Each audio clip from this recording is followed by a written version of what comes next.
마이크로바이옴 프로젝트 시작하도록 하겠습니다. 우리 리더님들의 기분을 더더욱 좋게 만들 그림 하나 보여드리도록 할게요. 어떠세요, 리더님? 너무 좋아요. 보기만 해도 시원하다, 건강하다, 아름답다, 좋구나. 우리 지구에 이런 생태계가 계속 유지되면 우리 지구의 건강은 미래가 밝다. 이렇게 생각하실 수 있을 거예요. 지금 보시는 이 환경은요, 숲이 우거졌고 물이 흐르고 있고 아마 이 안에는 다양한 동식물들이 조화를 이루고 살아갈 거라고 생각됩니다. 건강한 생태계죠? 자, 반면에 우리 지구에는요, 이런 생태계도 존재합니다.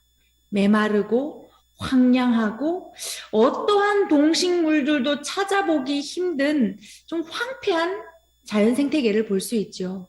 자, 두 가지의 모습 중에서 우리의 지구가 어떤 모습이길 바라세요? 전자 1번, 나는 2번. 어떤 모습이길 바라십니까? 1번이길 바라시죠? 맞아요. 자, 이 이야기를 드리는 이유는요. 지구에만, 자연에만 생태계가 있는 것이 아니라는 겁니다. 내 몸, 소우주라고 부르는 이 내 몸에도요.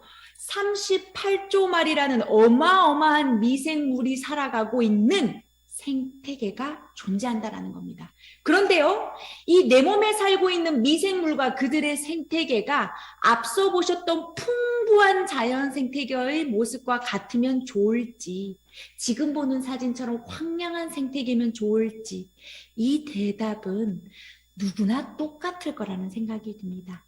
자, 그런데 안타깝게도요, 우리가 살고 있는 자연 환경 자체가 예전보다 많이 나빠졌죠? 다양한 일상 스트레스에도 노출되어 있습니다. 그러다 보니 우리 몸에 살고 있는 미생물과 그들의 생태계의 불균형이 초래됐다는 거죠.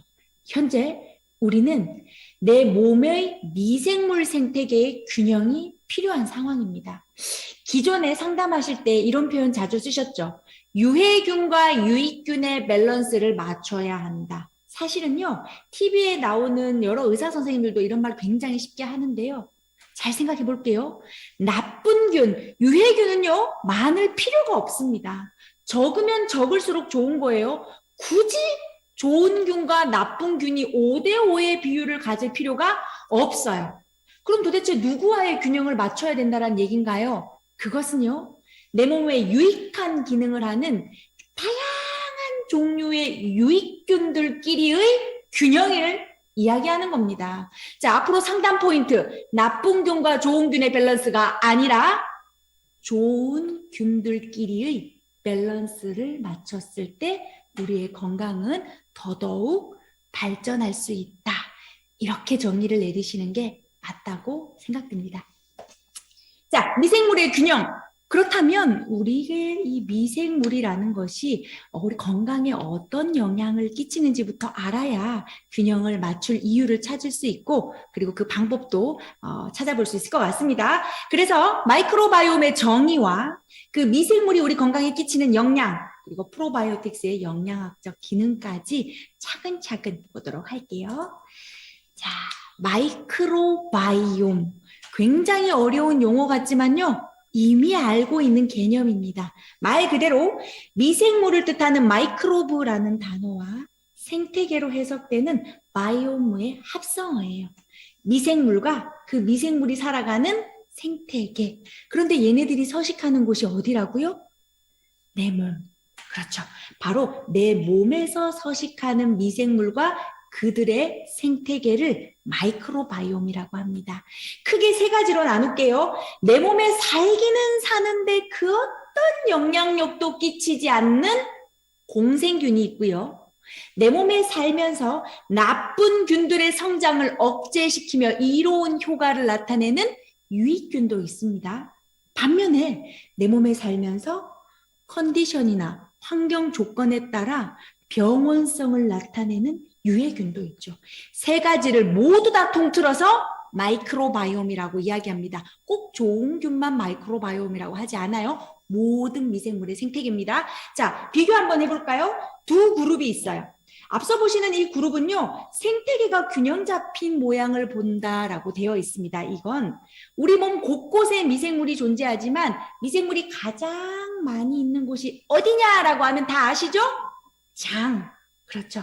그래서 그 장이라는 장소에 제가 좀 국한을 시켜서 장내 미생물 생태계가 균형이 잡혔다라는 건 도대체 무슨 말이냐면 장에서 주요한 역할을 하는 장내 주요 세균은 있고 당연히 거기에다가 유익한 역할을 해주는 유익균이 우세한 추세이면서 이 유익균들의 종 다양성이 아주 풍부하다라는 거죠.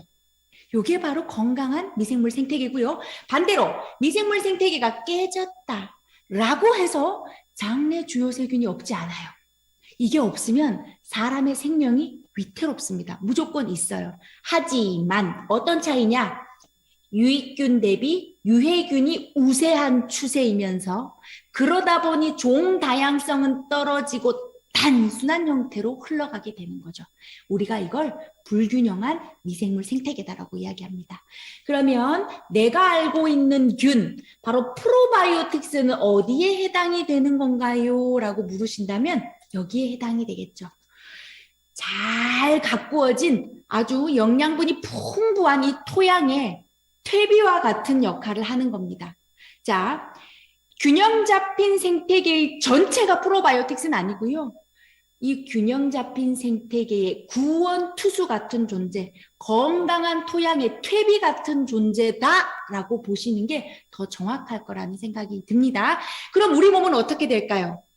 바로 항상성이 생기는 거예요. 항상성이 생긴다라는 거는 뭐 하나 좀 잘못돼도 정상으로 돌아오려고 하는 능력이 있다. 쉽게 병에 걸리지 않는 거죠. 뭐 하나 좀 잘못돼도 회복하려는 힘이 있는 거고요. 반대로 미생물 생태계가 불균형해져서 세 가지의 조건이 탁 맞아떨어졌을 때 우리의 몸은 질병의 상태로 발전하는 겁니다. 그 세 가지 조건이 첫 번째, 미생물의 종 다양성이 매우 단순하게 바뀌면서 유익균은 줄어들고 대장균과 같은 염증을 일으키는 유해균은 늘어나는 상태죠. 이 세 가지가 톱니바퀴처럼 맞물리게 되면 미생물, 즉 마이크로바이옴이 불균형한 상태가 되는 겁니다. 이걸 과학자들은 이렇게 부르죠. 디스바이오시스라고 합니다. 앞으로 매스컴에서 디스바이오시스라는 단어가 나오면 쉽게 미생물 생태계가 깨졌구나. 균형을 잃었구나. 우리 몸에도 똑같이 적용이 되는 겁니다. 자, 마이크로바이옴이 무엇인지 알았고 이 디스바이오시스 형태로 흘러가게 되면 내 몸이 질병의 상태로 가는구나. 까지 정리를 해주시면 좋을 것 같습니다. 자, 그렇다면 이 미생물들이 우리의 건강에 곳곳에 어떻게 작용하고 있는지 미생물과 그들의 생태계 그리고 건강과의 연관성을 보도록 할게요.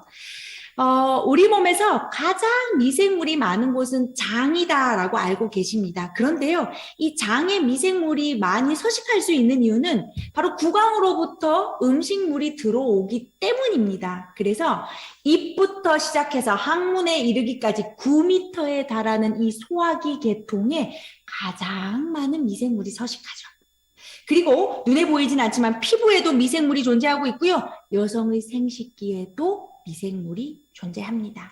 자, 이렇게 다양한 부위에 서식하는 미생물들은 종류가 달라요. 종류가 다르다는 말은 서로 다른 특성을 가진다는 뜻이고요. 특성이 다르다는 것은 인간의 건강에 끼치는 영향도 다르다라는 겁니다. 하지만 이 아이들이 서로 공존하면서 어우러져서 살아간다면 우리는 건강하게 살아갈 수 있는 거고요. 이 중에 뭐 하나라도 균형이 불균형해지면 그 부분에 문제가 발현이 된다라는 겁니다. 자, 그러면 구강부터 쭉 돌아보도록 할게요. 어린아이들에게 한번 오늘 물어보세요. 입은 뭐 하는 곳이야? 라고 물어보면 아이들 굉장히 솔직하죠? 밥 먹는 곳이야, 말하는 곳이야, 노래 부르는 곳이야 이렇게 이야기를 합니다. 정답이죠. 바로 입의 주요 기능입니다. 그런데 밥 먹고 말하고 노래 부르기를 잘하기 위해서 이 주요 기능을 원활하게 촉진시켜주는 건 바로 침이에요. 자, 침이 구강으로 잘 분비가 되었을 때 혀가 부드러워지고 말씀을 하실 수 있습니다. 뿐만 아니라 음식물을 부드럽게 만들어서 소화를 용이하게 해주는 역할도 하죠. 침 속에 들어있는 아밀레이스, 바로 탄수화물, 녹말을 엿당으로 바꾸는 소화의 역할을 했었잖아요. 그런데 그뿐만이 아니라 4천만 국민이 모두 해본 인체 적용 실험이 있습니다. 모기에 물리면 침 바르고 손톱으로 십자 누르고 이거 다 해보셨죠? 누가 가르쳐 주지 않아도 다 했어. 이 말은 본능적으로 알고 있다는 거죠. 침 속에는 살균 작용을 하는 리소자임과 같은 효소가 들어있다는 거죠. 그런데 이 리소자임이 구강 내의 나쁜 균들을 살균하고 세균이 증식하는 걸 억제하고 그로 인해 충치도 예방하는 역할을 하는 겁니다. 그렇다면 구강에 침이 잘 분비가 되면 구강 내에 서식하는 미생물의 균형을 맞추는 데 도움을 줄 수 있다라고 보는 거고요. 반대로 연세 많으신 어르신들 이런 말씀 자주 하십니다. 약을 많이 먹으니 입이 자꾸 마른다. 약을 먹지 않아도 입이 자꾸 바싹바싹 마른다. 입이 마르게 되면요, 외부 공기로부터 들어오는 곰팡이와 세균과 같은 것들이 걸러지지 않고 호흡기를 따라 들어가고 호흡기에서 혈액을 따라 온몸으로 이동하는 겁니다. 그래서 이 입에 있는 침은 입안의 구강 미생물의 밸런스를 맞추는데 매우 중요한 구강 마이크로바이옴의 첫 번째 역할을 하는 거죠. 자, 꼭꼭 씹어서 침을 잘 분비해야 합니다. 말씀을 자주 하셔서 침을 잘 분비하도록 하셔야 되세요. 입 꼭 다물고 계시면 입에서 나무가 자랄 수 있습니다. 입에다가 나무 키우실 거 아니시죠? 네, 스피치 연습도 하시고 말씀도 많이 하셔서 내 구강 건강을 위해 케어하시면 좋겠습니다. 두 번째가 있어요. 나는요, 양치를 잘하는데도 구취가 심해요. 나는 단 걸 일절 먹지 않는데도 충치가 심한데 왜 그렇죠? 라고 하면 우린 두 가지를 보통 생각하죠. 유전적으로 잘 타고났다, 못 타고났다. 평소에 구강 관리를 잘한다, 못한다. 그럴 수도 있는데요. 이런 문제도 있습니다. 생활 습관과 관련이 있어요. 우리 주부들은요, 99.9% 살균을 너무 좋아합니다. 그러다 보니 내 입속에 단 한 마리의 세균도 용납할 수가 없죠? 구강 가글, 구강 청결제, 그 중에서도 화학 성분이 가득 들어있고 치아에 색소가 침착될 정도의 강력한 구강 청결제를 너무 과도하게 습관적으로 사용하시면요, 나쁜 균뿐만 아니라 구강 안에서 이로운 작용을 하는 구강 내 유익균까지도 살균이 돼버린다는 사실 알고 계셨나요? 자, 입안의 세균의 균형을 깨뜨리게 되는 원인이 될 수 있습니다. 적절하게 적당히 써주시는 게 좋겠지요. 자, 그러면 구강 내 마이크로바이옴을 위해서 저작 운동과 적절한 구강 청결제 사용, 요거 밸런스를 좀 조율하시면 좋고요. 이건 조금 과학적으로 근거 없는 이야기지만 제가 번외로 한 가지 알려드릴게요. 저는 강의가 많고 뭐 일이 많을 때는 구내염이 좀 자주 생기는 편입니다. 비타민 B와 C를 늘 챙겨 먹어요. 그럼에도 불구하고 구내염이 생길 때는 유산균을 먹을 때 차가운 물과 함께 유산균을 입에 넣고 롤링을 한 다음에 삼키는 경향이 있어요. 뭐 의학적으로 근거가 있는 건 아니지만 제가 생각했을 때 유익균을 뜨거운 물과 드시면 안 되죠? 씹어 드시면 안 돼요. 살아있는 균입니다. 가급적 차가운 물과 함께 먹고 입안에서 롤링하게 되면 온도가 많이 올라가지 않아요. 제가 생각했을 때 유익균으로 구강을 한 번 더 터치해주면 어떨까라는 생각을 저는 합니다. 우리 리더님들도 좀 그러실 때는 한번 해보시는 게 좋지 않을까라는 생각이 드네요. 자, 그렇다면 두 번째, 피부에 대한 이야기가 되겠습니다. 피부의 마이크로바이옴이라는 단어는 요즘 많은 분들이 알고 계세요. 이게 무슨 말인가? 일단 피부가 하는 역할은요, 외부의 자극으로부터 우리 몸을 보호하는 1차 방어 기관입니다. 상피세포로 이루어져 있고요. 이 정교하게 외부의 다양한 자극으로부터 우리의 근육과 장기들을 보호하는 역할을 하죠. 눈에 보이진 않지만 이 피부 표면에도요, 엄청난 세균과 곰팡이들이 밸런스를 이루고 살아가고 있습니다. 이걸 피부 마이크로바이옴이라고 해요. 염증과 같은 피부 질환을 일으키는 유해균도 있어요. 그런데 그러한 유해균들을 억제시키는 유익균도 존재합니다. 최근에 과학자들은 이런 얘기를 해요. 우리 몸의 1차 방어 기관은 피부의 표피층이 아니라 그 위에 살고 있는 미생물이다라고요. 그렇다면 피부 마이크로바이옴이 1차 방어의 역할을 해준다라는 이야기고요. 실제로 피부 마이크로바이옴의 밸런스가 깨지게 되면 면역 체계에 이상이 생겨 외부 자극에 대해 적절하게 대응을 할 수가 없습니다.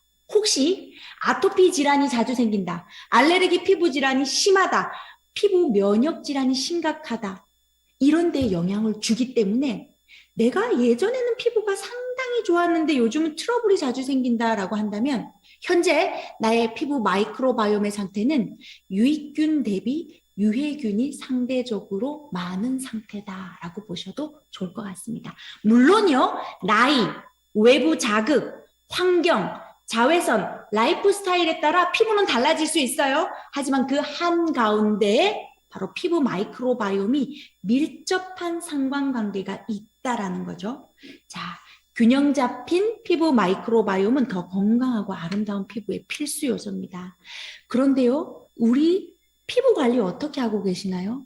나는 건강한 피부를 위해 늘 깨끗하게 목욕하고 로션도 잘 발라요. 그런데 피부에 왜 이렇게 트러블이 생기죠? 호르몬 때문인가요? 이런 얘기 많이 하시는데요. 자, 호르몬에 앞서서 이런 문제가 있습니다. 씻어도 너무 씻는 거죠. 옛날 어르신들 생각해 볼까요? 명절에 한 번씩 대교중 목욕탕 가시죠. 그죠? 아주 옛날에. 그런데 우리는 매일매일 샤워하다 못해 매일매일 때를 미시는 분들도 계세요. 자, 지나치게 강력한 바디 클렌저로 피부의 장벽까지 씻어낼 정도의 물리적인 힘을 함께 가해줍니다. 피부가 발진이 나고 빨갛게 되죠? 어머, 내가 때를 너무 밀었나? 화학 성분이 가득 들어있는 수분 진정 크림으로 톡톡톡톡톡 발라줍니다. 이게 뭔가요? 피부 미생물들에게 병 주고 약 주고 병 주고 약 주고 아이들이 건강하게 살아갈 수가 없는 거죠. 자, 어떻게 해야 될까요? 올컨이 잘 됐다. 이 기회에 이제부터 안 씻어야지. 그게 아니고요. 바디 클렌저를 사용하거나 화장품을 사용하거나 내가 사용하는 이 내 바디 제품과 화장품 안에 최소한의 화학 성분이 들어있는 게 좋겠죠.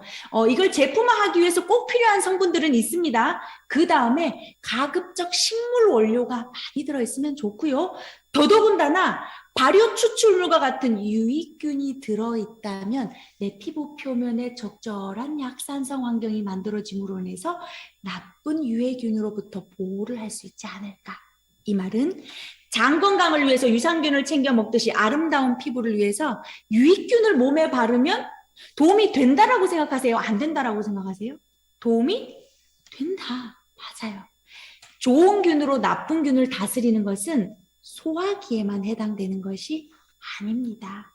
피부에도 적용이 된다. 소중한 나의 피부 어떤 제품 사용하고 있는지 한 번 더 체크해 보시면 좋을 것 같습니다. 자, 두 번째는요. 여성의 생식기와 관련된 이야기입니다. 사실 이 질건강이라는 단어를 어머니 세대에서는 사용을 못했어요. 그런 게 어딨어? 아주 배가 불렀구만 막 이런 얘기를 예전에는 하셨을 것 같아요. 그런데요. 요즘은 여성 건강에 관심도가 상당히 높아졌기 때문에 이너 헬스케어라는 대명사가 생길 정도죠. 자, 건강한 여성의 질에 가장 많이 존재하는 균은 바로 락토바실러스 균입니다. 95%가 존재합니다. 건강한 분에 한해서죠. 자, 이 락토바실러스 균이 뭐 하는 균이냐면 젖산균을 만들어내는 아이들이에요. 그럼 젖산균은 뭔가요? 염증을 일으키는 대장균의 활성을 억제시키는 균입니다. 그렇다면 젖산균의 개체수가 늘어나면 늘어날수록 대장균의 활성은 억제가 되겠죠. 뿐만 아니라 여성의 질내 산도인 pH 4.0에서 4.5의 약산성 환경이 만들어집니다. 저는 이거를 질의 에코시스템이다라고 강의할 때 말씀을 드렸어요. 여성의 질의 에코시스템이 잘 가동이 되면은 잡균의 번식을 억제할 수 있고요. 세균성 질염의 발생을 막아준다고 알려져 있습니다. 질염을 방치하게 되면은요, 골반염, 방광염, 요로감염과 같은 합병증을 확장될 수 있어요. 그렇죠? 자, 반복되는 질염이 있거나 방광염이 있다는 여성분들 관과하시면 안 되겠죠? 게다가 노화에 의해 갱년기를 맞이하게 되는 여성들의 경우에는 에스트로겐 농도가 감소하면서 질 조직이 얇아지게 됩니다. 점막이 얇아지게 되면 건조해지게 되고요. 박테리아나 효모 같은 균들의 접근이 굉장히 용이해집니다. 자연스럽게 감염의 위험이 증가하게 돼 있어요. 40대 이후라면 더더욱 적극적인 관리가 필수다라고 보셔야 되겠습니다. 저 궁금한 게 생겨요. 아니, 어떻게 유산균을 입으로 먹었는데 이게 질로 이동하나요? 세포로 흡수되고 혈액으로 이동하나요? 아니요, 아니요. 경로를 한번 볼까요? 구강으로 섭취한 유산균은요, 소화기 계통을 따라 소장, 대장을 지나 항문으로 이동합니다. 바로 이곳에 존재하죠. 이 미생물들은 살아있는 아이들이기 때문에 움직입니다. 항문에서 회음부로, 회음부에서 질 내부로, 질에서 요도로, 요도에서 방광으로. 여성의 생식기는 남성과 완전히 다르죠. 항문과 회음부, 즉 질과의 거리가 4cm밖에 되지 않죠. 그러다 보니 방광염으로 인해 비뇨기과를 방문하는 비율이 여성이 압도적으로 많습니다. 94% 정도. 남성은 한 6% 정도. 바로 구조적 차이인 거죠. 이런 경로로 이동하는 겁니다. 먹자마자 그러면은 달라지나요? 먹자마자 이동하나요? 아니요, 아니요. 오늘 경구 섭취하시게 되면 약 3일에서 5일 후에 질 내부에 생착할 수 있다라고 보고되고 있습니다. 자, 이런 여성에게 가장 유익하다고 알려진 락토바실러스균을 그렇다면요, 인위적으로 좀 더해주면 도움이 될까요? 안 될까요?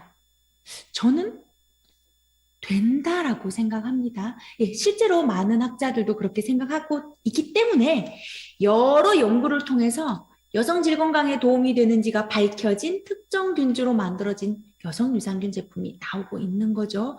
자, 기본적으로 정장작용은 물론이고 여성의 삶의 질을 높여주는 이너 헬스케어를 함께 할 수 있기 때문에 미루실 이유가 없다라는 겁니다. 자, 이런 여성의 건강한 에코시스템은요, 나 혼자만 좋은 것이 아니라는 거죠. 누구에게도 좋다? 가임기 여성이거나 임산부라면 더더욱 신경을 쓰셔야 할 필요가 있습니다.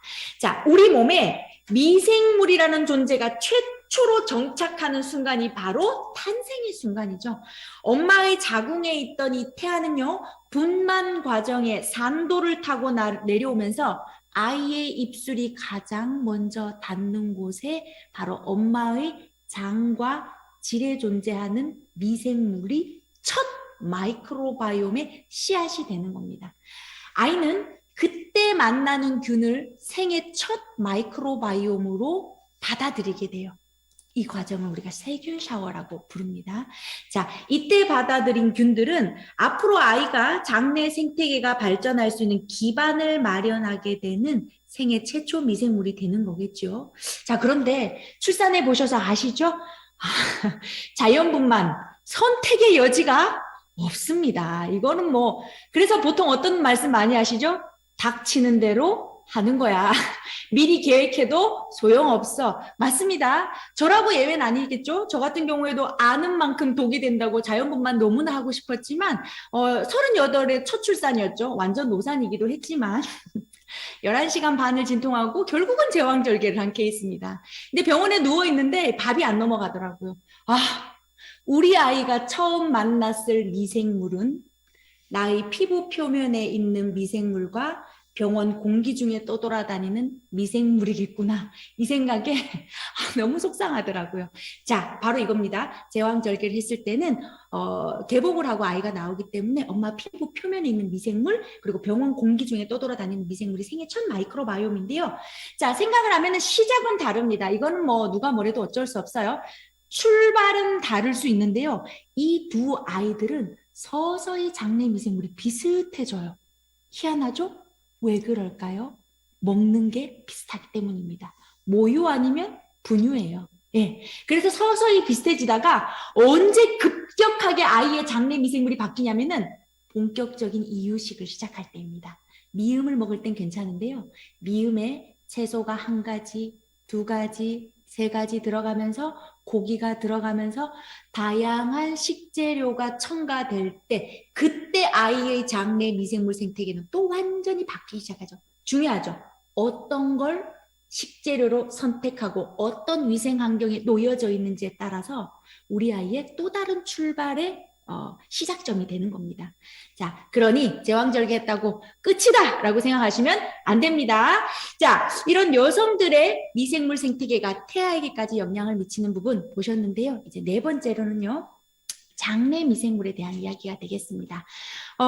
인체의 세포수보다 많은 미생물이 살고 있다라는 얘기를 들으면 도대체 얼마나 있다는 거야.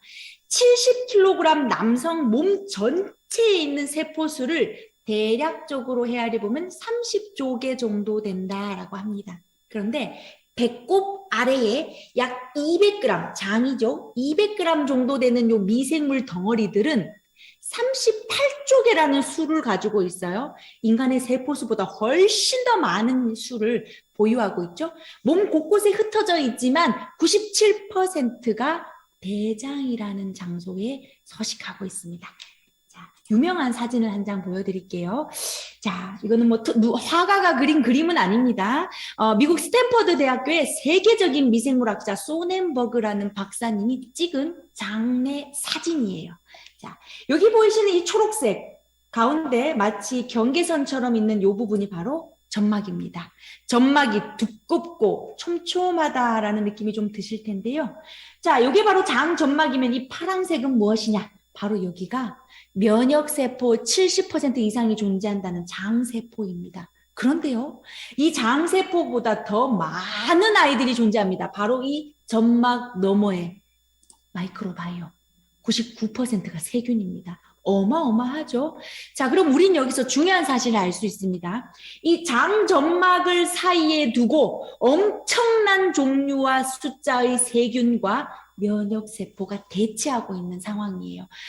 우리 군대에 다녀오셨을 우리 김동욱 리더님이나 우리 도혜설 리더님 같은 경우에는 이 대치 상태 어떤 건지 잘 아시죠? 굉장히 이거 긴장되는 상태입니다. 그리고요, 이 비무장지대가 좀 넓으면 넓을수록 조금 더 안정감이 있지만 너무 바싹 붙어 있으면 어때요?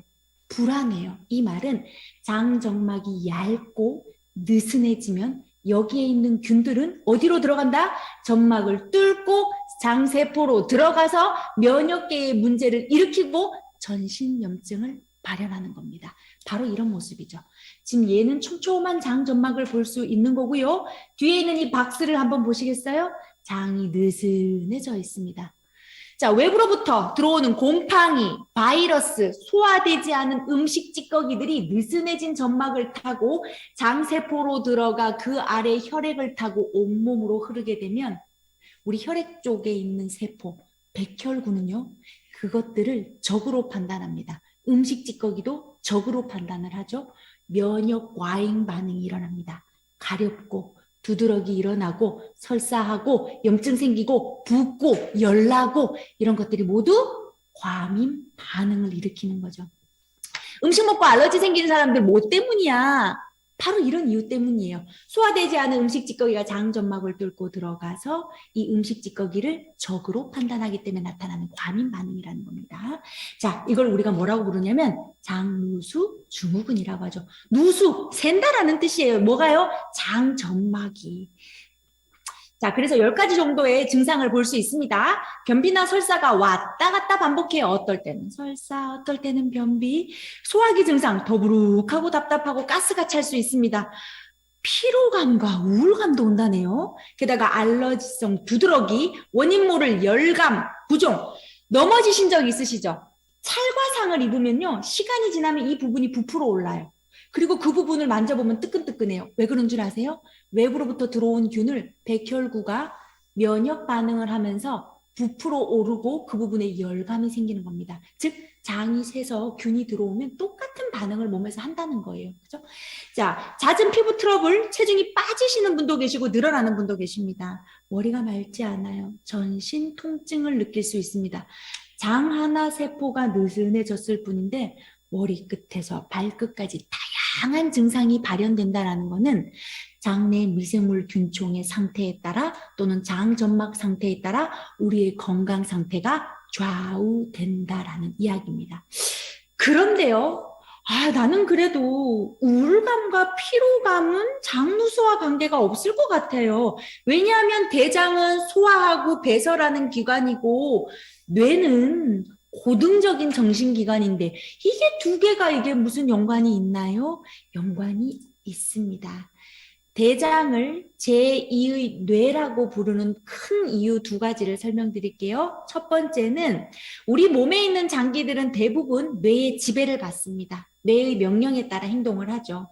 그런데 대장은 뇌의 지시를 받지 않고도 스스로 판단하고 움직일 수 있는 장내 장신경, 자체 장신경을 가지고 있어요. 이게 첫 번째 대장을 제2의 뇌라고 부르는 이유고요. 두 번째는요. 실제로 대장과 뇌에 있는 중추신경 그리고 자율신경계가 연결이 되어 있습니다.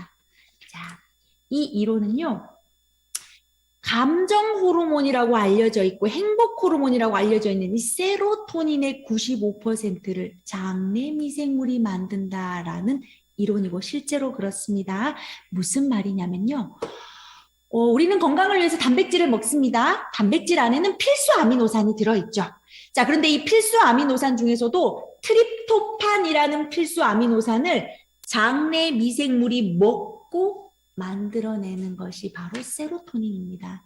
아무리 내가 필수 아미노산이 풍부한 단백질을 많이 먹는다 하더라도 어떻게? 장내 미생물의 균형이 깨졌다면은 세로토닌의 합성에 문제가 발생되는 거겠죠? 행복감보다는 불안감, 의욕보다는 무기력감, 우울감 올 수 있습니다. 그런데요, 세로토닌은 숙면을 유도하는 멜라토닌의 전구 물질이다 보니 결론적으로 세로토닌이 잘 안 만들어지면 불면이 오는 겁니다.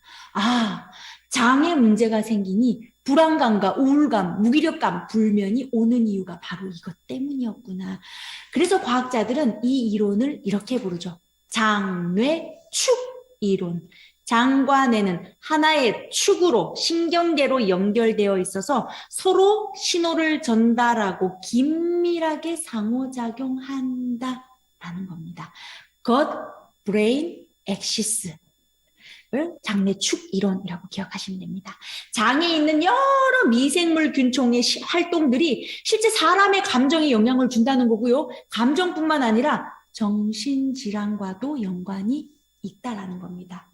우울증, 정신질환과 연관이 있는 거죠. 치매, 그리고 파킨슨, ADHD, 자폐 스펙트럼 장애. 예전에는요, 정신에 문제가 있으면 정신질환으로만 치유를 했다면 요즘은 그 출발점이 되는 그 원천이 뭔지를 찾아가는 과정에서 장내 미생물총과 관계가 있음이 많은 연구를 통해서 나타나고 있다는 겁니다. 자, 이처럼 감정뿐만 아니라 정신질환 모든 것들이 연결되어 있다는 것은 뇌가 아프면 장내 미생물총이 아프다고 추측할 수 있는 거고요. 장내 미생물총이 아프면 뇌, 정신과 마음 두 가지 다 아플 수 있다라는 이야기가 되겠습니다. 자, 이처럼 우리 몸 곳곳에서 다양한 역할을 하던 이런 미생물의 생태계가 불균형해지는 거 우리 뭐라고 한다 했어요? 디스바이오시스. 디스바이오시스가 되면은 우리는 이런 상태가 됩니다. 같은 나이지만 노화가 촉진될 수 있습니다. 동일한 연령이지만 더 나이 들어 보일 수 있고요. 이 얼굴만 나이 들어 보이는 거 말하는 거 아닙니다. 세포, 장기의 기능도 노화가 촉진되는 겁니다. 비만, 당뇨, 암, 아토피, 염증성 장질환, 다양한 질병의 원인을 요즘은 장내 미생물에서 찾고 있다라는 겁니다. 실제로 당뇨 같은 거나 비만 같은 건 연구가 굉장히 많죠. 이런 특정 질병이 있으신 분들의 장내 미생물과 건강한 사람들의 장내 미생물을 추출해서 분리해 봤더니 미생물 균총 자체가 다르고 특정 나쁜균이 더 많거나 더 적거나 이런 것들이 나타나고 있다라는 겁니다. 자, 그러면 여기서 이제 생각해 볼 필요가 있어요. 어르신들 이런 말씀 자주 하시죠. 야, 참기름빵 사장님 정말 건강한 사람이고 매일 등산하고 운동도 그렇게 열심히 하는데 세상에 갑자기 암이래. 갑자기요? 건강한 사람이 갑자기 입원했대. 갑자기요? 갑자기란 없습니다. 그리고 젊었을 때 건강했다고 해서 연세 드셔서 계속 건강한 거 아니에요. 물론 젊었을 때 약했다고 해서 연세 드셔서도 계속 약하지 않아요. 그 이유는 무슨 말이냐면 우리 건강의 핵심인 장내 미생물의 생태계는 시시때때로 바뀌기 때문에 좋은 쪽으로 바뀌면 건강해지는 거예요. 반면에 좋았던 사람이 나쁜 쪽으로 미생물 생태계가 바뀌면 질병의 상태로 가는 겁니다. 그럼 그 요인들은 뭔가? 이런 요인들이 있죠. 장내 미생물, 즉 마이크로바이옴이 바뀌는 요인. 첫 번째 유전이에요. 양가 부모님이 양쪽 부모님이 모두 다 기골이 장대하고 장수한 지방에 잔병이 전혀 없었다라고 하면 나는 어때요? 출발이 좋을 수 있습니다. 유전적으로 잘 타고날 수 있어요. 그런데 태어나서 어떤 음식을 먹으며 살아가고 어떤 위생 환경에 놓여져 있고 그로 인해 세균이나 곰팡이에 감염된 적은 있는지, 약을 먹은 적이 있는지, 그래서 수술한 적은 있는지, 얼마나 많은 스트레스에 쌓여 잠을 잘 못 자고 있진 않은지, 술과 담배와 같은 생활인자에 노출되어 있진 않은지, 이 모든 다양한 요소들이 장내 미생물 생태계를 시시때때로 바꾸는 거기 때문에 그에 따라서 건강이 달라지는 거니까 원인을 한 군데서만 찾을 수 있는 것이 아니다. 그래서 건강보조제를 우리가 먹을 때요. 어디가 안 좋아? 이거 먹어봐. 좋아져. 안 좋아지는 경우가 더 많아요. 왜냐면 내가 바뀐 건 이거 하나 먹는 거밖에 없어요. 내 생활 습관, 내 식습관 하나도 안 바뀌었거든요. 그런데 어떻게 좋아지겠습니까? 그러니 생활 습관과 식습관을 먼저 체크하고 들여다보고 개선하면서 영양 보조제가 들어간다면 훨씬 더 눈에 띄는 효과를 빠르게 볼 수 있는 거여서 조금 더 깊숙이 그분의 생활 습관, 식습관을 들여다보는 그런 어떤 습관을 가지시면 좋을 것 같아요. 우리가 이제 비즈니스를 하실 때요. 자, 이 여러 가지 요인 중에서 제가 핵심 요인 한 가지를 좀 뽑아보도록 하겠습니다. 그건 바로 항생제의 이야기입니다. 알록달록.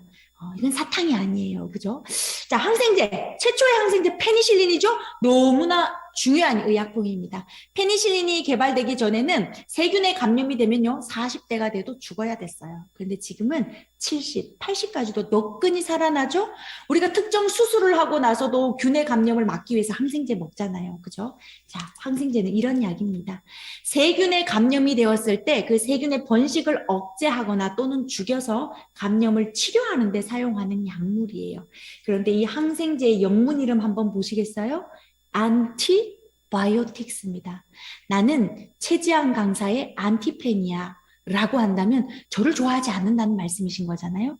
그럼 여기서 프로바이오틱스와 안티바이오틱스만 딱 두고 봐도 이 안티바이오틱스라는 항생제는 나쁜 균만 찾아가서 죽이는 기적의 약물이 아니라 나쁜 균이든 좋은 균이든 할 것 없이 모든 균들을 무차별적으로 죽이는 균이구나라는 걸 알아두셔야 되시고요. 영유아부터 시작해서 성인에 이르기까지 장내 미생물 생태계가 완전히 바뀌게 되는 계기가 되는 겁니다. 자, 특정 세균에 감염이 되어서 항생제를 한 2주 섭취했다. 먹어야 돼. 이건 어쩔 수 없어요. 세균에 감염되었기 때문에. 그런데 그 이후 내 장내에 핵폭탄이 떨어졌다라고 본다면 어떻게 해야 될까요? 그냥 놔두면은 언젠가는 낫겠죠. 시간이 오래 걸리고 낫는 과정에서 면역이 떨어진 상태에 다양한 질환에 노출이 된다는 겁니다. 신속하고 빠르게 어떻게 해요? 복원을 시킬 방법을 찾으셔야 된다는 거죠. 일단 식생활에서 건강한 식습관을 가지셔야 되는 거, 운동하셔야 되는 거 당연하고 유익한 미생물의 생성을 돕는 유익균과 그리고 그들의 먹이 잘 넣어줘서 빠르게 복원시키는 게 중요하지 먹지 마시라는 얘기가 아니라는 겁니다. 자, 유명한 실험을 하나 보여드리도록 할게요. 뉴욕대학교의 마틴 블레이저 교수님 팀에서 연구한 쥐실험의 이야기인데요. 세 가지 중에서 두 가지를 보여드리도록 하겠습니다. 바로 항생제와 관련되어 있는 내용이고요. 세 그룹으로 쥐를 나눴어요. 첫 번째 그룹은 태어나서 20주 동안 단 한 번도 항생제를 투여하지 않았습니다. 두 번째 그룹은 태어나자마자 20주 동안 지속적으로 저용량의 페니실린을 투여했어요. 세 번째 그룹은 4주 동안은 엄마의 젖을 먹이고요. 나머지 16주는 항생제를 저용량으로 투여했습니다. 자, 성인이 된 20주 이때 몸무게를 비교해 봤더니 처음부터 끝까지 저용량 항생제를 먹은 그룹에서 체중이 28g, 나머지 두 그룹에서는 미미한 차이가 있었다. 자, 이 실험의 결론은 뭘까요? 저용량 항생제를 너무 일찍 그것도 장기간 섭취했을 때 생지에 살을 찌게 하는 즉 비만의 원인이 되었다라는 결론이 나왔어요. 자, 그럼 두 번째 실험은 뭐냐? 두 번째는 우리가 의문이 생깁니다. 그러면 초기 4주에는 안 먹고 나중에 16주 먹은 쥐는 정상쥐와 체중 차이가 거의 없었다면 얘는 괜찮은 건가요? 라는 거에 대한 이제 의문이 생기죠. 그래서 이 쥐에다가 4주만 먹여보고 16주만 먹여보고 뭐 한 8주만 먹여보고 이렇게 단기적으로 이제 먹여본 거죠. 자, 요 쥐는요, 4주 정도 항생제를 투여한 쥐입니다. 그랬더니 일반 한 번도 투여하지 않은 쥐보다는 소폭 살이 찌게 되었어요. 하지만 아주 비만은 아니고요. 이 쥐에 있는 장내 미생물을 무균 상태의 정상 쥐에다가 주입을 했더니 이 아이가 살이 찌네요. 자, 이건 어떤 결론을 가지고 왔는 걸까요?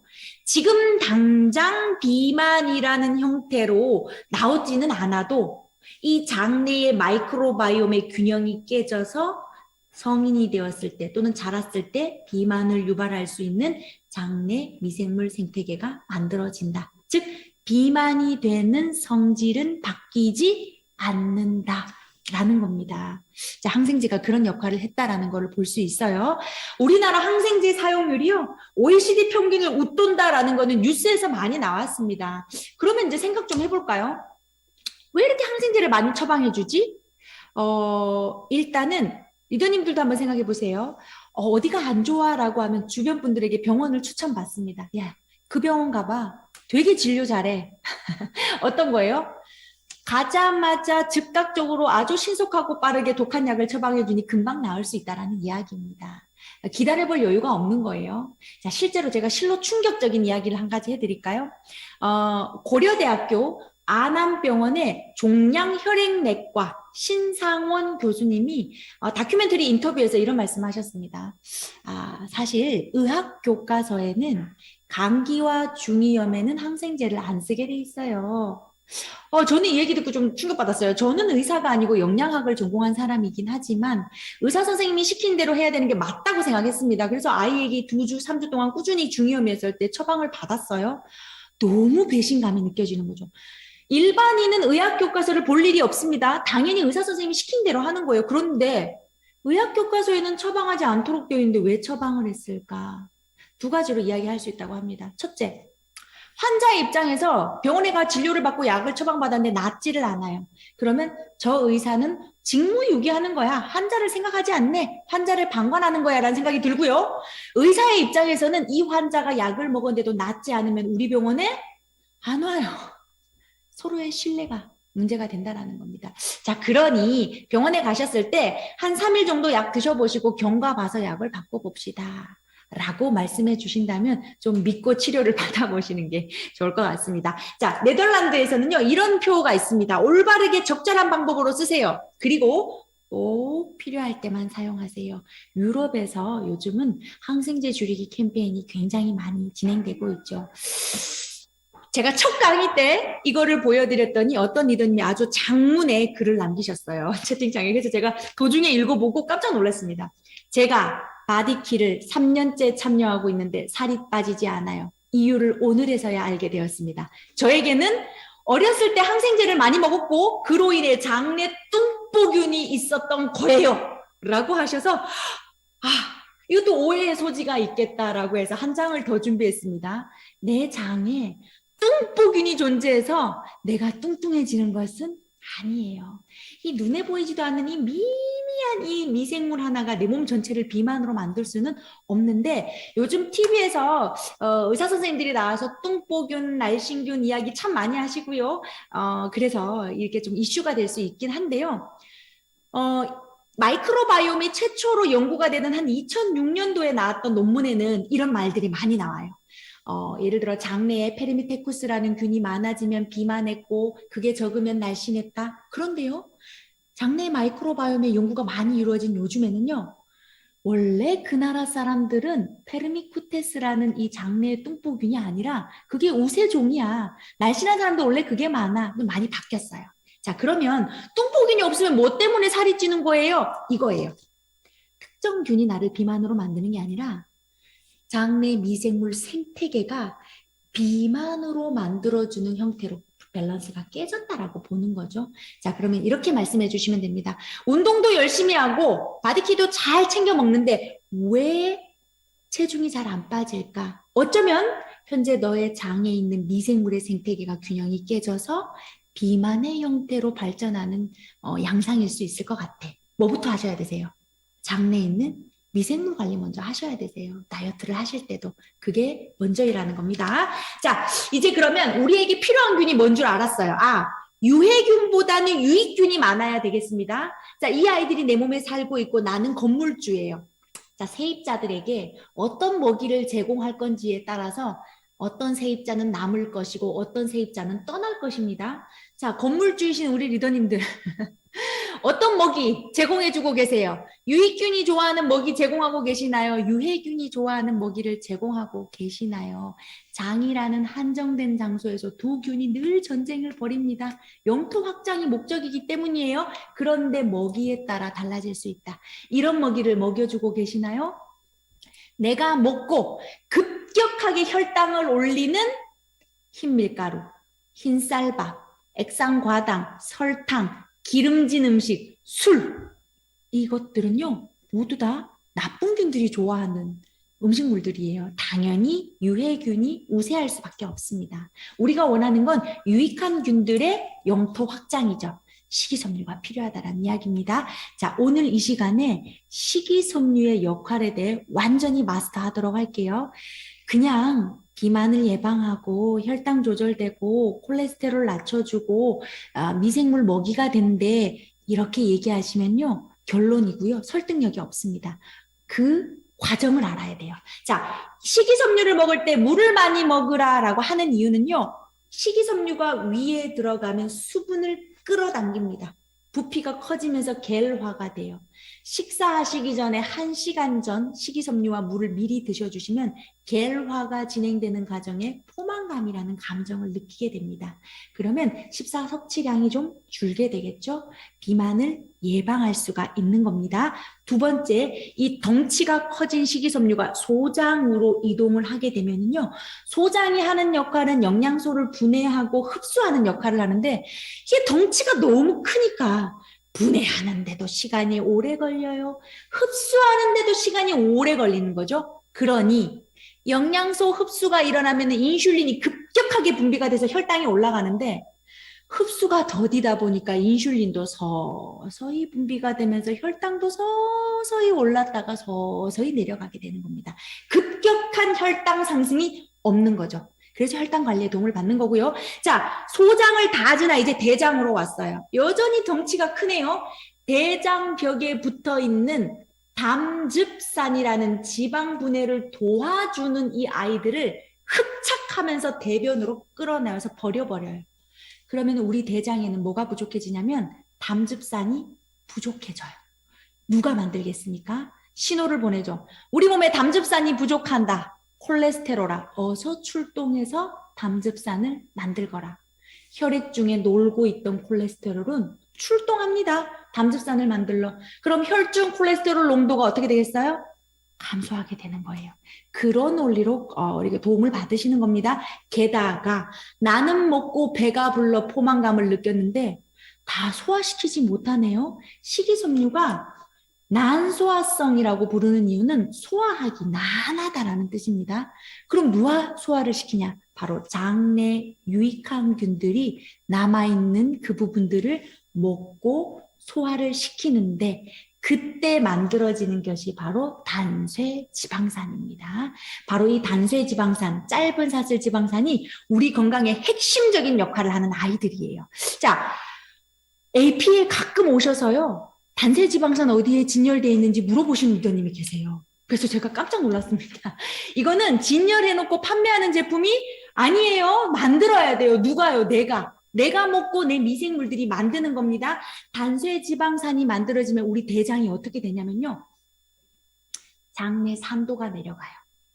장내 산도가 내려가면 산성 환경을 좋아하는 유산균이 활성화됩니다. 유익균들이죠. 반대로 유해균의 활동이 억제가 돼요. 그리고요, 이름이 지방산이니까 이거 살찌는 거 아니야? 라고 생각하시는데 살찌는 지방산과 거리 멉니다. 짧은 사슬 지방산이라는 것은 그람당 2kcal의 에너지를 만들어내요. 즉 지방을 쌓아두는 게 아니라 써버리는 역할을 하는 겁니다. 그러니 이것은 살이 찌지 않게 도와주는 지방산이라는 거죠. 결국은요, 장내 미생물이 단세 지방산을 못 만들어내면 비만을 불러올 수 있다라는 겁니다. 그렇겠죠? 자, 과학자들은요, 이 식이섬유를 또 이렇게 어려운 말로 부릅니다. 맥. 땡땡 도날드에 가서 이 맥을 찾으시면 없어요. 그건 나쁜 맥이에요. 자, 이 맥은 좋은 맥입니다. 마이크로바이오타, 미생물이 억세스블, 먹을 수 있는 카보하이드레이트, 탄수화물이다. 아니, 미생물이 먹을 수 있는 탄수화물, 결국 식이섬유를 말하는 거 아닌가요? 맞아요. 그런데 먹는 주체가 다른 거죠. 먹는 주체가 사람이면 식이섬유인 거죠. 그런데 과학자들은 그 주체를 누구로 봤어요? 미생물에 포커스를 맞춘 거죠. 이 미생물 얘네들이 먹을 수 있는 탄수화물이라서 우리는 맥이라고 부를 거야. 어떤 게 많을까요? 통곡물, 거친 곡물, 그리고 버섯류, 그리고 해조류. 뿌리째 먹는 채소 뭐 있나요? 우엉, 연근, 당근, 무 이런 것들이죠. 그리고 녹색 채소, 껍질째 먹는 과일, 바로 펙틴, 이눌린, 올리고당이 풍부한 식이섬유를 맥이라고 부르는 겁니다. 우리 앞으로 좀 고급스럽게 식이섬유 먹어 말고 맥, 우리 맥 먹으러 갈까? 그러면 맥도날드라고 생각하시는 분들은 아, 그 강의 못 들었구나. 맥은 이런 거야 라고 좀 전파를 해주시면 좋을 것 같습니다. 자, 그럼 이제 먹거리는 준비됐어요. 이 먹거리를 먹어줄 아이들이 필요하네요. 바로 프로바이오틱스입니다. 프로바이오틱스는요, 마이크로바이옴의 커다란 범위 안에 들어가요. 그리고요, 이 프로바이오틱스 안에는 크게 두 분류로 나눴습니다. 바로 유산균과 비피더스균이에요. 이게 무슨 말인가요? 자, 유산균은요, 락토바실러스라고 시작되는 균이에요. 유산균입니다. 소장에 많이 서식하고요, 대장에도 있습니다. 비피더스균은요, 비피도박테리움이라고 시작되는 균이에요.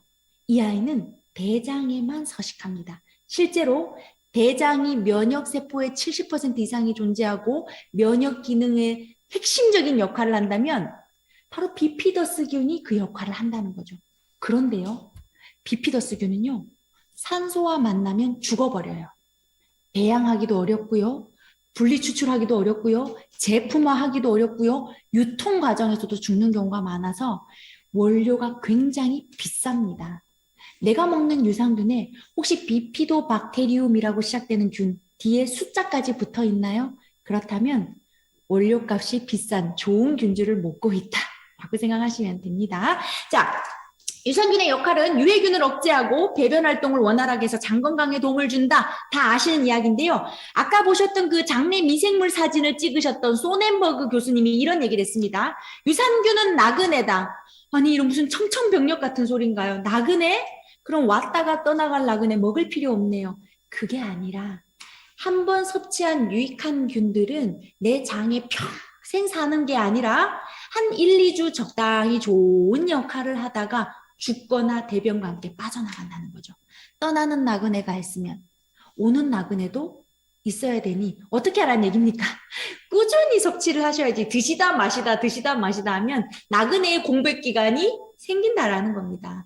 자, 유산균 즉 프로바이오틱스의 중요성은 요즘 뭐 다 알고 계시는데 다들 이게 많이 고민이세요. 도대체 어떤 제품을 골라야 할지 모르겠다. 너무 많다. 이것도 좋고 저것도 좋고 다 좋아 보인다. 기준이 뭔가요? 선택 기준이 유명 연예인이 아니기를 당부드리도록 할게요. 그 연예인이 선전하는 제품을 먹는다고 해서 그처럼 예뻐지지도 날씬해질 수도 없다라는 거. 자, 바로 이러한 선택 기준입니다. 아, 어때요, 리더님? 선택 기준이 너무 많으니까 한숨 나오시죠? 이 여기에 있는 모든 기준에 다 맞춰서 제품 고르시다가는 못 골라 드세요. 못 드시게 되겠죠? 그것보다는 뭐라도 드시는 게 더 좋습니다. 그런데 이걸 보여드리는 이유는 이 중에서 내가 꼭 봐야 할 한 3가지 정도를 캐치하세요. 나는 이 3가지의 기준에 맞으면 먹을 거야 라고 기준을 세우시라는 겁니다. 자, 일단은 프로바이오틱스, 살아있는 미생물이에요. 리더님, 파우더 타입 유산균 드실 때 어떻게 드세요? 보통은 많이 녹여 드시죠. 예, 맞아요. 녹여 드실 수 있도록 만들어 놓은 거예요. 그럼에도 불구하고 균들이 죽지 않고 살아갈 수 있죠. 그런데요, 저라면은 파우더 타입 유산균도 물과 함께 먹을 겁니다. 저는 굳이 이 유익한 기능을 하는 이 아이들을 침에 들어있는 다양한 효소들로부터 괴롭힘을 당하지 않도록 저는 그냥 물과 함께 삼킬 것 같아요. 만약에 우리 리더님들도 여유가 되신다면 파우더 타입도 물과 함께 좀 삼켜주시고요. 입에 남았다고 해서 꼭꼭 씹어 드시고 그러시지 마세요. 왜요? 살아있어요. 이 아이들이 살아있어. 자, 수만 많다고 좋은 거 아닙니다. 양적으로 질적으로 연구를 통해 검증된 균주인지 내가 필요한 보장균수 들어있는지 자 투입균수 제품을 만들 때 몇 마리 넣었다라는 거죠.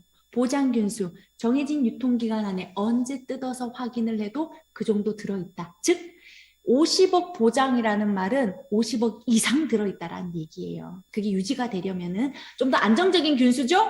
자, 장까지 살아갑니다. 위산과 담즙산에 죽지 않고도 장까지 잘 살아가서 장에 부착해서 증식하고 거기에 있는 균들과 어우러져 살아갈 수 있고 내가 원하는 기능은 있는지 그리고 어떤 균들이 배합돼 있는지 이거 보셔야 되는데요. 제발 19종, 17종 막 마구 들어있는 거 드시지 마세요.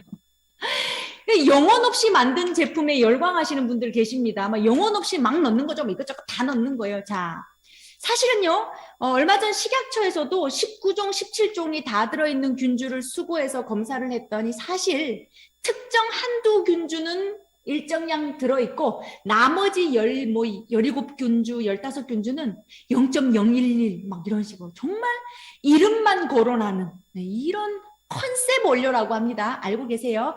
그 건강기능식품에서 유행하는 물질을 극미량으로 넣어놓고 이게 이제 광고하는 이런 것들을 컨셉 원료에 속으시면 안 됩니다.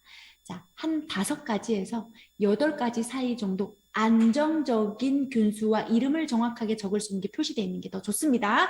자, 그 다음에 안정성과 항생제 내성은 없는지 이런 것들은 식약처에서 이미 검증이 된 부분이니까 걱정 안 하셔도 되세요. 그래서 요즘 균주를 보는 리더님들 많으시죠. 그런데요, 이 균주가 봐도 어렵습니다. 왜 이렇게 이름 안 외워지죠? 그 애가 그 애 같고 이 애가 그 애 같아요. 자, 익숙하지 않은 균주의 이름 읽는 방법을 조금 우리 한번 보도록 할게요. 락토바실리우스 루테리 1071 이름 길죠? 과학자들이 어떤 특정 생물들을 분류할 때는 그 최소 단위가 있습니다. 그 최소 단위는 넓은 단위부터 시작해서 점점 그 폭을 좁혀가면서 들어가는데요. 우리 기존에 알고 있는 대로 먼저 설명해 드릴게요. 자, 락토바실리우스 우리가 속이라는 생물 분류 기준의 단위입니다. 지누스라고 이야기를 하죠. 이 지누스보다 조금 더 세밀한 단위가 바로 종, 스피시스라고 하는 단위입니다. 생물 분류 기준 단위예요. 자, 이 스피시스 단위에서 더 들어가게 됩니다. 바로 우리가 균주, 스트레인이라고 하는 이름까지 가는 거죠. 실제로 이 스트레인명이라는 것이 균주의 본래 본연의 이름이다라고 보시는 거죠. 이렇게만 딱 설명드리면 뭐 쉽게 설명해 준다 놓고 똑같네 라고 하실 것 같아서 제가 한 번 더 풀어드릴게요. 자, 새끼를 놓고 젖을 먹이는 동물을 우린 포유류라고 하죠. 자, 바로 이 포유류, 지누스, 속에 해당이 되는 큰 범위입니다. 자, 범위를 좁혀볼게요. 스피시스, 포유류 중에서도 어떤 포유류를 기르고 있나요? 개, 돼지, 소, 뭐 기르고 있어요? 개를 길러요. 조금 더 범위가 좁아졌어요. 자, 그럼 개를 기르면 어떤 개를 기르는데요? 견종이 뭐예요? 슈나우저 키웁니다. 요런 거죠. 자, 그러면 같은 개라고 하더라도 어떤 견종이냐에 따라 습성과 성격이 다르죠. 이 말은 아무리 락토바실리우스 루테리가 좋은 균주라고 해도 뒤에 있는 스트레인명에 따라서 내가 원하는 효능이 있을 수도 없을 수도 있다라는 겁니다. 이걸 악용하는 거예요. 19종, 이 영혼 없이 만드는 19, 17종이 악용하는 것은 바로 이겁니다. 락토바실로스 람노소스가 여성들에게 좋대. 우리 그거 들어있어. 그런데 어디까지만요? 종까지만 표기되어 있으니 내가 알고 있는 그 역할을 할 수가 없을 수도 있다라는 겁니다. 자, 물론 스트레인명이 없다고 해서 나쁜 균이라고 말할 수는 없어요. 유산균은 그런 기준이 없습니다. 하지만 스트레인명이 있다라는 것은 어떤 뜻이다? 그만큼 연구가 잘 된 균주일 가능성이 높다. 그리고 좋은 제품이라고 할 수 있다라는 기준으로 보시면 좋을 것 같아요. 자, 강의 도중에 제품의 이름을 직접적으로 거론할 수는 없지만 지금 보이시는 여기 5가지 균주는요. 우리 리더님들께서 365일 동안 먹어야 하는 매일매일 먹어야 하는 그런 균주들이다라고 보시면 좋을 것 같아요. 자, 한눈에 봐도 비피더스균? 원료값이 비싸고 대장의 면역 기능에 직접적으로 관여한다고 했는데 2종이나 들어있네요. 게다가 뭐까지 있습니까? 스트레인면까지 있네요. 연구가 많이 이루어진 균주구나. 자, 비피도박테리움 락티스 HN019와 BL04 말 그대로 정상적인 면역 기능을 향상시켜준다. 왜요? 대장에 있는 균이니까요. 대장이 바로 면역세포가 존재하는 곳이니까요. 락토바실러스 아시도필러스 NCFM 요 아이는 소장에서 유해한 균을 제압하고 장 점막을 손상시키는 걸 막아주는 역할을 합니다. 락토바실러스라고 시작되는 것은 유산균, 소장에 많이 존재하고 소장에서 대장으로 이동하는 스타일이죠. 락토바실러스 아시도필러스 LA14 바로 요 균주가 여성의 질내 에코시스템에 도움을 주는 질 건강에 도움을 주는 균주로 알려져 있는데요. 장 유산균을 먹었는데 여성 건강에도 도움을 받을 수 있습니다. 사실 이거는요. 이렇게 보시면 되세요. 장에 있는 미생물 균총이 밸런스가 맞아지면요. 면역이 좋아지겠죠? 자연스럽게 여성 건강에도 도움을 줄 수 있는 겁니다. 꼭 뭐 그 균주가 아니더라도 결국 장내 미생물이 회용부를 통해 질로 이동하는 거기 때문이죠. 자, 락토바실러스 파라카제이 LPC37 장에서 소화를 돕는 역할을 하는 유산균이다. 라고 보면 좋겠죠. 면역뿐만 아니라 소장 점막의 유해균을 제거해주면서 소화를 돕고 여성에도 도움이 된다면 장유산균 안 드실 이유가 없겠습니다. 자, 그런데 나는요, 갱년기를 앞두고 있고 좀 더 여성에게 특화되어 있는 도움되는 균주를 먹고 싶습니다 한다면 3가지 균주를 다시 보여드릴게요. 그런데 이 중에서 이 2가지 균주, 첫 번째, 두 번째 균주는 앞에서 365일 동안 먹는 균주에도 들어있었던 균주예요.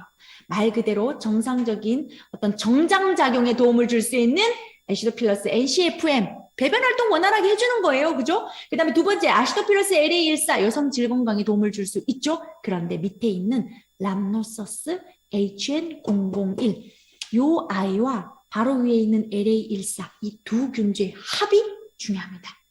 이 2균주의 합은요. 여성의 질내 에코시스템인 pH 4.0에서 4.5를 잘 유지시켜줘서 나쁜 병원균이 질 점막에 달라붙지 않도록 만들어주고요. 그로 인해 그 안에 있는 질내, 장내, 미생물의 환경의 밸런스를 맞춰주니 당연히 여성 건강에 도움을 줄 수 있다.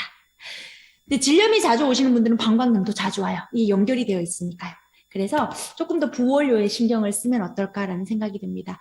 크림베리에서 추출한 물질은요. 생리활성 기능 2등급의 물질인데요. 이 말은 기능이 있다. 우리 생리활성에 인체의 어떤 여러 가지 대사작용의 보조효소 역할을 한다라고도 볼 수 있는데요.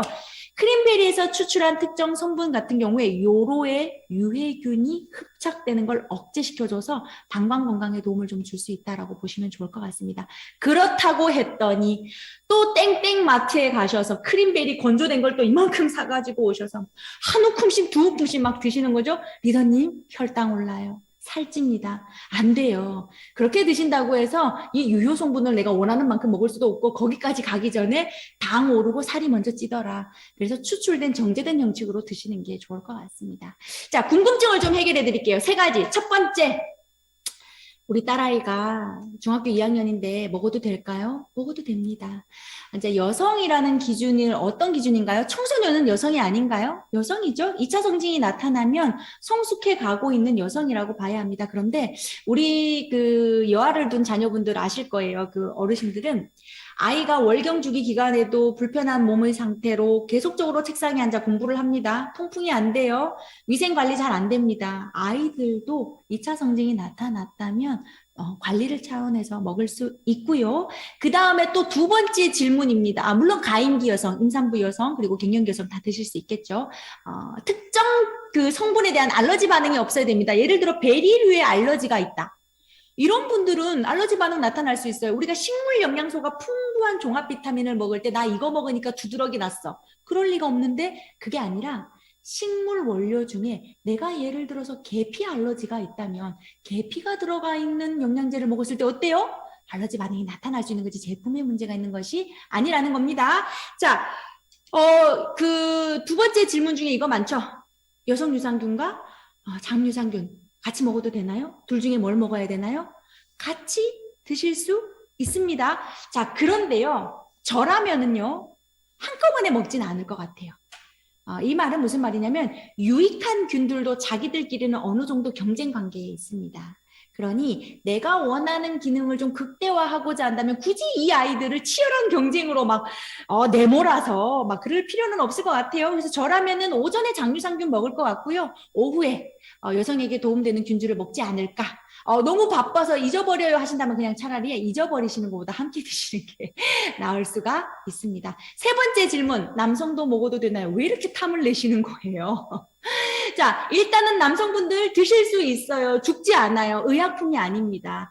자, 그런데요, 여성에게 요구되는 어떤 도움되는 그 효과를 남성들이 얻을 수는 없어요. 남성은 항문에서부터 요도로 가는 길이 멀고 험합니다. 여성과 달라요. 방광염이 잘 걸릴 일이 없어요. 그런데도 굳이 먹겠다 하셔서 뭐 때문에 드시겠다라고 하시는지 제가 여쭤봤더니 혹시라도 전립선에 도움이 될까 해서요 라고 하시길래 제가 리더님 그것은 오메가3 아연, 셀레늄, 소팔메토를 드세요. 이거는 전립선 건강에 도움을 줄 수 없습니다. 자, 정리되셨죠? 자, 그런데요, 이럴 때는 드셔도 됩니다. 언제요? 집에 장유산균이 뚝 떨어졌어요. 아직 배송이 안 왔어요. 그런데 우리 집사람은 혼자 몰래 유산균을 먹네요. 그럴 때는 혼자 드시지 마시고 좀 나눠 드리세요. 어차피 나그네고 들어오는 나그네 있어야 되는데 지금 여기 보세요. 여기에 있는 균주들 중에서도 장에 유산균에 들어있는 균주가 있단 말이죠. 그러니 그럴 때는 혼자 드시지 마시고 좀 나눠 드시다가 배송이 오면은 각자 또 드시는 걸로. 자, 이렇게 정리가 되겠습니다. 이해하셨을까요? 자, 먹거리 준비됐고요. 균도 이제 있습니다. 뭐가 필요하냐면 이 균들이 잘 먹고 잘 살 수 있는 장소, 장점막이 되겠습니다. 아까 중요한 사진 보셨죠? 그 소넨버그 교수님의 사진에서도 장점막이 두껍고 촘촘해야 장 밖에 있는 세균 99%가 장세포 안으로 들어오지 않았죠? 자, 장이 느슨해졌을 때 그 점막으로 들어오는 여러한 항원들로 인해 면역 반응으로 설사가 나타나기도 하고 두드러기도 나타나는데요. 이 아연이 결핍된 사람들에게 있어서 그게 잘 나타나더라. 이 말은 즉슨 아연 결핍은 장의 표면을 느슨하게 만들 수 있다는 걸로 유추할 수 있겠죠. 적정량 섭취하셔야 될 것 같습니다. 자, 여기서 제가 우리 리더님들께 좋은 정보를 하나 드리도록 할게요. 좋은 회사의 영양제는요. 그 회사에 있는 종합 비타민부터 시작해서 갖가지 비타민을 골고루 다 먹고 있다 하더라도 상한 섭취량이 가급적 넘지 않도록 설계되어 있습니다. 예. 자, 아연 같은 경우에는 상한 섭취량이 정해져 있어요. 성인 기준 하루 최대 35mg입니다. 그 이상 먹으면 구토, 설사, 발열, 복통 있을 수 있어요. 그런데요. 어떤 회사는 보면은 종합 비타민에도 아연, 비타민 C에도 아연, 오메가3에도 아연, 코엔자임 Q10도 아연, 다 아연 다 넣어놨어요. 왜냐하면 2.5mg만 넣어놔도 면역이라는 문구를 제품에 새길 수가 있어요.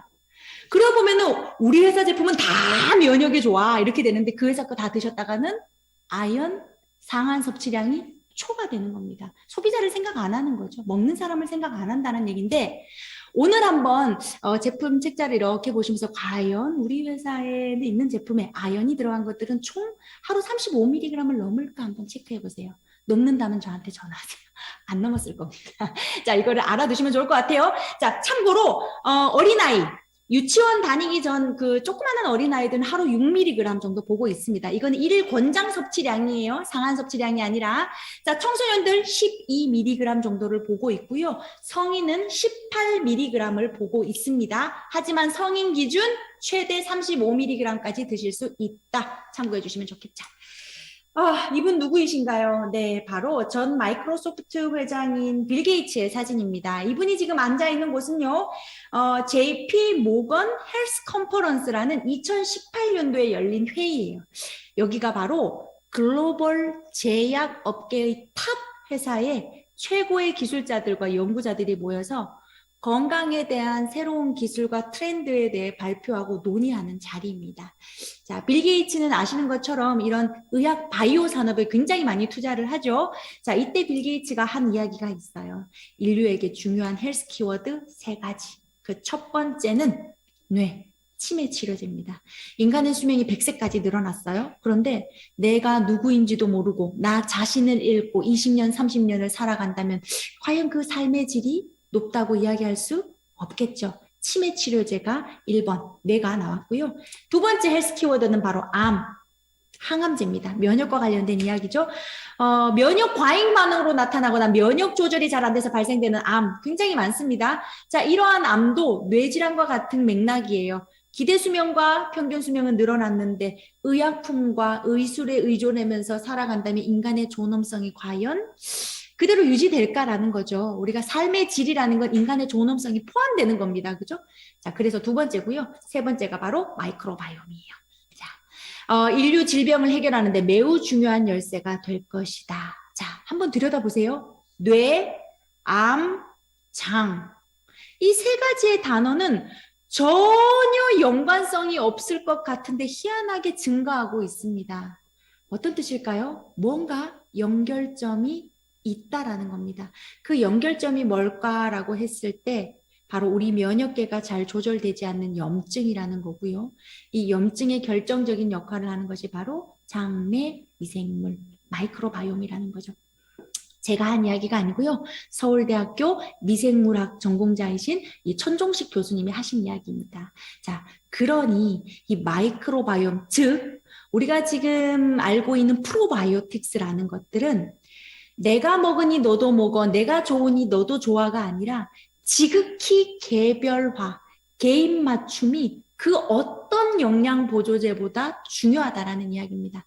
나의 변에 있는 미생물의 조성을 확인하고 생태계를 보고 거기에 걸맞는 적절한 프로바이오틱스를 처방받아 먹으면서 변의 상태가 좋아진다. 장내 미생물 환경이 좋아진다. 건강한 상태로 발전한다라고 보는 거죠.